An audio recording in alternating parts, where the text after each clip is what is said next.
I'm a search and rescue officer for the U.S. Forest Service. I have some stories to tell by user Search and Rescue Woods on Reddit. I wasn't sure where else to post these stories, so I figured I'd share them here. I've been an SAR officer for a few years now, and along the way I've seen some things that I think you guys will be interested in. I have a pretty good track record for finding missing people. Most of the time they just wander off the path, or slip down a small cliff, and they can't find their way back. The majority of them have heard the old stay where you are thing, and they don't wander far. But I've had 2 cases where that didn't happen. Both bother me a lot, and I use them as motivation to search even harder on the missing persons cases I get called on. The first was a little boy who was out berry picking with his parents. He and his sister were together, and both of them went missing around the same time. Their parents lost sight of them for a few seconds, and in that time both the kids apparently wandered off. When their parents couldn't find them, they called us, and we came out to search the area. We found the daughter pretty quickly, and when we asked where her brother was, she told us that he'd been taken away by the bear man. She said he gave her berries and told her to stay quiet, that he wanted to play with her brother for a while. The last she saw of her brother, he was riding on the shoulders of the bear man and seemed calm. Of course, our first thought was abduction, but we never found a trace of another human being in that area. The little girl was also insistent that he wasn't a normal man, but that he was tall and covered in hair, like a bear, and that he had a weird face. We searched that area for weeks. It was one of the longest calls I've ever been on, but we never found a single trace of that kid. The other was a young woman who was out hiking with her mom and grandpa. According to the mother, her daughter had climbed up a tree to get a better view of the forest, and she'd never come back down. They waited at the base of the tree for hours, calling her name, before they called for help. Again, we searched everywhere, and we never found a trace of her.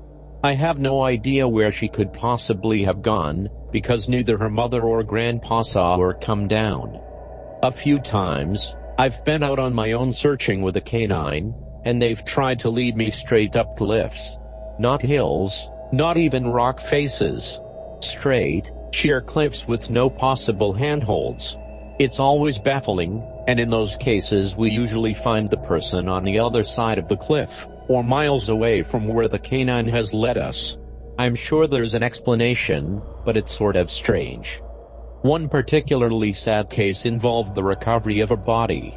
A 9-year-old girl fell down an embankment and got impaled on a dead tree at the base. It was a complete freak accident, but I'll never forget the sound her mother made when we told her what had happened.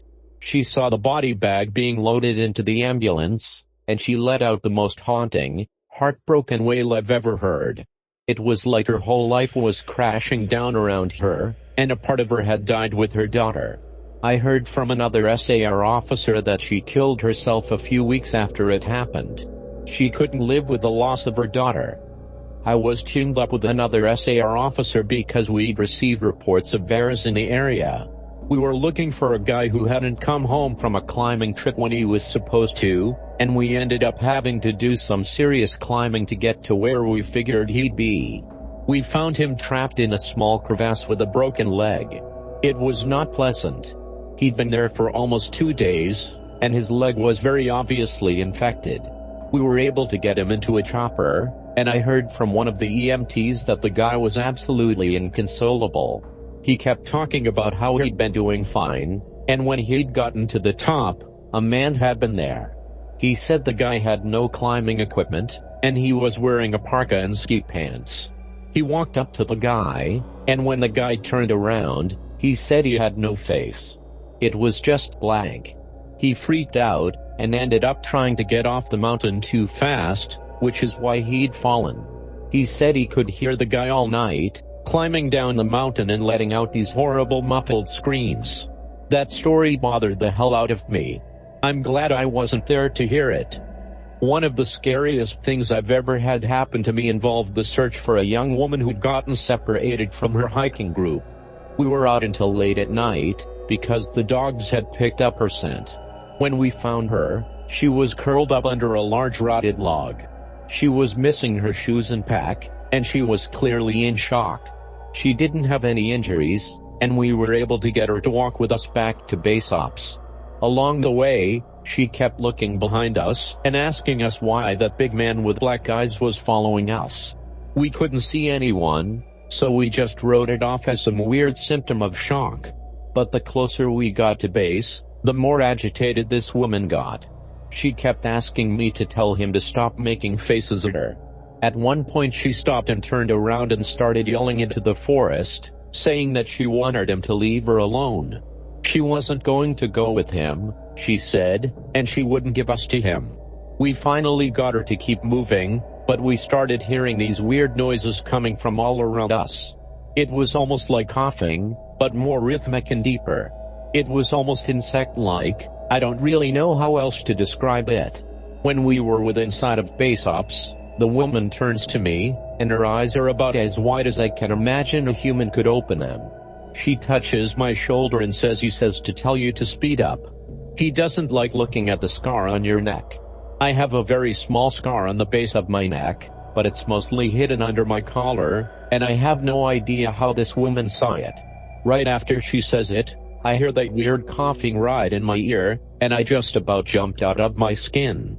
I hustled her to ops, trying not to show how freaked out I was, but I have to say I was really happy when we left the area that night. This is the last one I'll tell, and it's probably the weirdest story I have. Now, I don't know if this is true in every SAR unit, but in mine, it's sort of an unspoken, regular thing we run into. You can try asking about it with other SAR officers, but even if they know what you're talking about, they probably won't say anything about it. We've been told not to talk about it by our superiors, and at this point we've all gotten so used to it that it doesn't even seem weird anymore. On just about every case where we're really far into the wilderness, I'm talking 30 or 40 miles, at some point we'll find a staircase in the middle of the woods. It's almost like if you took the stairs in your house, cut them out, and put them in the forest. I asked about it the first time I saw some, and the other officer just told me not to worry about it, that it was normal. Everyone I asked said the same thing. I wanted to go check them out, but I was told, very emphatically, that I should never go near any of them. I just sort of ignore them now when I run into them because it happens so frequently. I have a lot more stories, and I suppose if anyone's interested, I'll tell some of them tomorrow. If anyone has any theories about the stairs, or if you've seen them too, let me know. Search and Rescue by Reddit user searchandrescuewoods. Posted on NoSleep. Please like and subscribe for more content like this. Make sure to hit the bell icon to be notified of new stories illustrated by AI art.